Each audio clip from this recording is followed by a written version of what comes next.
Hi friends, today வந்து compound interest கூட்டு வட்டி பார்க்க போகிறோம். ஃபஸ்ட்டு வந்து ஃபார்முலா பார்ப்போம். A is equal to P into 1 plus R by 100 whole power n. இங்கே Pனா அசல், Nனா ஆண்டு, Rனா வட்டி வீதம், Aனா மொத்த தொகை. இப்போ வந்து என்ன மேக்ஸிமம் என்ன கேட்பாங்கன்னா கூட்டு வட்டியில் வந்து வட்டி மட்டும்தான் கேட்பாங்க.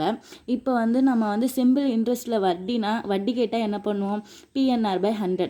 அங்கே மொத்த தொகை தான் மேக்ஸிமம் கேட்பாங்க. மொத்த தொகைனா பி வந்து கூட்டணும். ஸோ அந்த கேர்லெஸ் மிஸ்டேக்கில் வந்து பி கூட்டாமல் வட்டி மட்டும் போட்டுருவோம். அதே மாதிரி இதில் வந்து இங்கே கிடைக்கிறது வந்து மொத்த தொகை. இது வந்து பி கழிச்சா தான் வட்டி கிடைக்கும். ஸோ வந்து இப்போ வந்து ஃபஸ்ட்டு ஒரு சம் பார்ப்போம், அப்போ தான் உங்களுக்கு புரியும். ரூபாய் 50,000 அசலானது 10% வட்டி வீதத்தில் கூட்டு வட்டி முறையில் 2 ஆண்டுகளில் கிடைக்கும் வட்டியை காண்கன்னு சொல்லியிருக்காங்க.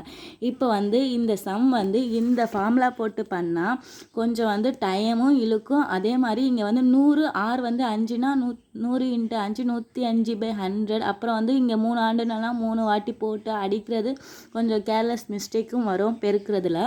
ஸோ வந்து இந்த மாதிரி சம் ஆர் வேலி, என் வேலி, பி வேலி எல்லா வேலையும் கொடுத்துட்டு கூட்டு வட்டின்னு கேட்டால் நான் இப்போ சொல்கிற மெத்தடில் பண்ணுங்கள். ரொம்ப ஈஸியாகவும் இருக்கும், அதையும் டைமும் சேவ் ஆகும்.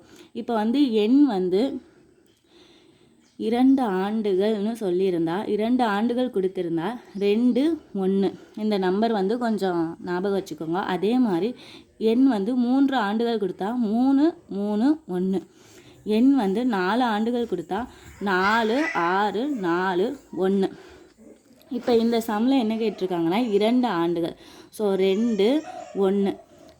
அசல் வந்து 50,000. 50,000 வந்து ஆர் வந்து 10. ஸோ 10%. 0க்கு 0 0க்கு 0. ரிமைனிங் என்ன இருக்கா, 5000 இருக்குது. 5000 வந்து 2க்கு கீழே போட்டுருவோம். இந்த 5000 வந்து திரும்பவும் 10%. 0க்கு 0 0க்கு 0. இங்கே வந்து 500. ஸோ இது வந்து 2 × 5000 10,000. அதே மாதிரி 1 × 500 500 + 500. இங்கே வந்து 10,500. இதுதான் வட்டி, கூட்டு வட்டி. ஸோ நம்ம வந்து ரொம்ப சிம்பிளாக பண்ணிட்டோம். 2 ஆண்டுகள் கேட்டதுனால 2 1. 50,000 வந்து 10% கண்டுபிடிச்சா 5000. 5000 வந்து 2க்கு கீழே போடணும். அதே மாதிரி இங்கே 5000 கிடைச்சது திரும்பவும் 10% 500. இதுவும் பெருக்கணும். அதே மாதிரி இதுவும் பெருக்கி கூட்டணும். கூட்டினா 10,500. டைரெக்டாக நமக்கு வந்து வட்டி கிடச்சிருச்சு.